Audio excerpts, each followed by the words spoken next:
कृष्णाय वासुदेवाय हरे परमात्मने प्रणतक्लेशनाशाय गोविंदाय नमो नमः। वैशाख मास की कथा।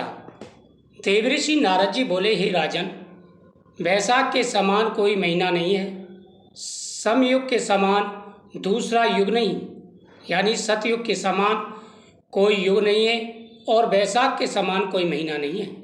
वेद के समान शास्त्र नहीं, गंगा जी जैसा कोई तीर्थ नहीं, जल दान के समान दूसरा दान नहीं और भार्या के समान दूसरा सुख नहीं, खेती जैसा कोई धन नहीं और जीवन के समान कोई लाभ नहीं है।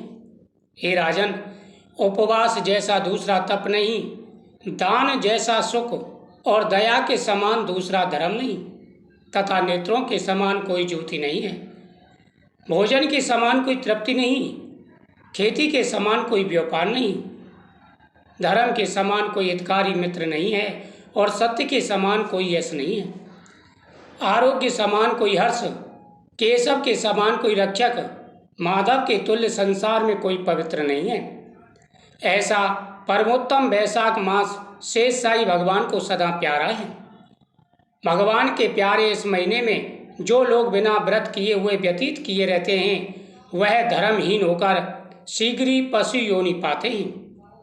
उनका कुआ, बावड़ी बनवाना, बगीचा लगवाना आदि सभी धर्म व्यर्थ हो जाते हैं। जो मनुष्य वैशाख के महीने में भोजन कराते हैं, वे विष्णु भगवान की सायुक्त मुक्ति को अवश्य प्राप्त होते हैं, इसमें संदेह नहीं है। संसार में अनेक प्रकार के दान और व्रत हैं, परंतु उनके करने से शरीर को अत्यंत परिश्रम होता है। उनमें संसार में बार बार जन्म लेना पड़ता है, परंतु वैशाख में केवल स्नान कर लेने से ही प्राणी आवागमन से छूट जाता है। सब दान करने से जो पुण्य होता है, संपूर्ण तीर्थों में स्नान करने से जो फल मिलता है, वह सब वैशाख में केवल जलदान करने से मिल जाता है। इसमें जलदान करने की सामर्थ्य न हो, वे ऐश्वर्य की इच्छा रखने वाले दूसरों से कहकर जलदान करावे, यानी खुद जलदान ना कर सके तो दूसरों से कहकर के जलदान कराना चाहिए, इससे भी पुण्य की प्राप्ति होती है। यह कर्म भी सब दानों से अधिक है। तराजू के पलड़े में सब प्रकार के दान और दूसरे जलदान रखकर तोले तो जलदान ही भारी निकलेगा। जो यात्रियों के लिए प्याऊ लगाकर जलदान कराता है, वह अपने करोड़ों कुल का उद्धार कर विष्णु लोक को जाता है। हे राजन, प्याऊ लगवाने से देवता, पितर और ऋषि सब निसंदेह अत्यंत प्रसन्न होते हैं। जो प्याऊ लगा थके हुए यात्रियों को संतुष्ट कराता है, उससे ब्रह्मा, विष्णु और शिव सब देवता प्रसन्न होते हैं। जो जल की इच्छा हो तो जलदान करे, छाया की इच्छा हो तो छतरी दे, और हे राजन, जो पंखा दान करना चाहे, वैशाख में पंखे का दान करे। जितने दान बताए हैं, उनमें जलदान, छत्रदान और अन्नदान और पंखा दान सबसे उत्तम है। इन्हीं का दान वैशाख मास में अवश्य करना चाहिए। जो वैशाख के महीने में कुटुंबी ब्राह्मण को जल से भरा घड़ा नहीं देता, वह चातक की योनि पाता है। जो प्यासे महात्मा को शीतल जल पिलाता है, उसे हे राजेंद्र 100 राजसु यज्ञ करने का फल मिलता है। जो धूप, परिश्रम और पसीने से व्याकुल ब्राह्मण को पंखा से हवा कराता है, वह सब पापों से रहित हो गरुड़ के समान हो जाता है। जो मनुष्य वैशाख में ब्राह्मण को पंखा नहीं देता, वह अनेक प्रकार के बात रोगों से पीड़ित हो नरक भोगता है। जो थके ब्राह्मण की वस्त्र से हवा करता है, वह सब पापों से छूट विष्णु भगवान की सायुक्त मुक्ति पाता है। जो शुद्ध मन से ताड़ का पंखा दान करता है, वह सब पापों से छूट विष्णु लोक को जाता है। तुरंत श्रम दूर करने वाले पंखे का दान नहीं करने वाले अनेक प्रकार की यातनाएं भोगकर संसार में पापी होते हैं। हे राजेंद्र, आध्यात्मिक दुख की शांति के निमित्त वैशाख मास में छत्री दान करना उचित है। जो मनुष्य विष्णु भगवान के प्यारे इस वैशाख मास में छत्री दान नहीं करते, उनको कहीं छाया नहीं मिलती और वे महाक्रूर पिशाच बन पृथ्वी पर घूमते हैं।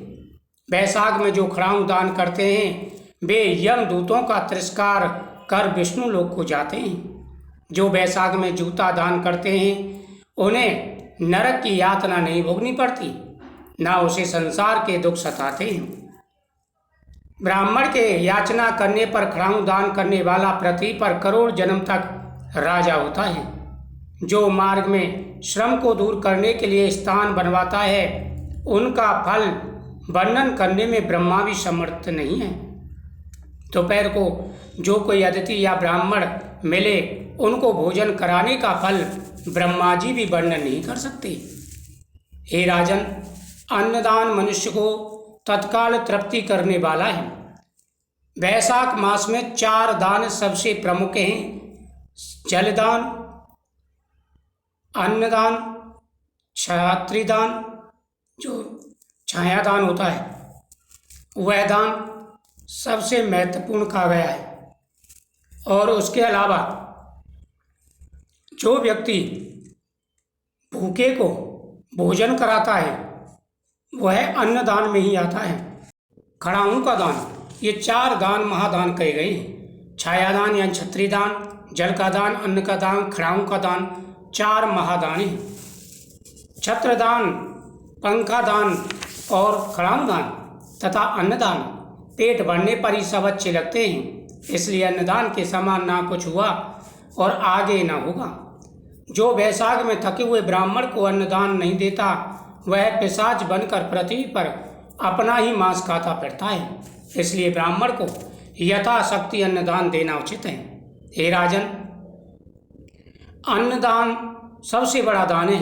अन्नदाता माता पिता को भी भुला देती है, वह दानी को ही अपना सर्वस्व समझने लगते हैं। इससे त्रिलोकी में सब अन्न की प्रशंसा करते हैं। माता पिता तो केवल जन्म देते हैं, परंतु पंडित लोग संसार में अन्न के दानी को ही पिता कहते हैं। हे राजन, अन्नदाता में सब धर्म निवास करते हैं, इसलिए अन्नदान करना चाहिए।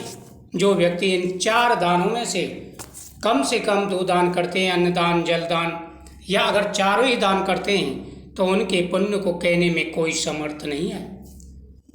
जो व्यक्ति वैशाख के महीने में भगवान के मंत्रों का जाप करते हैं, अन्न और जल का दान तथा छत्री दान और खड़ाऊ दान करते हैं, उन्हें इस लोक में सुख और परलोक में आनंद की प्राप्ति होती है। उनका जीवन सार्थक हो जाता है। जय श्री कृष्ण।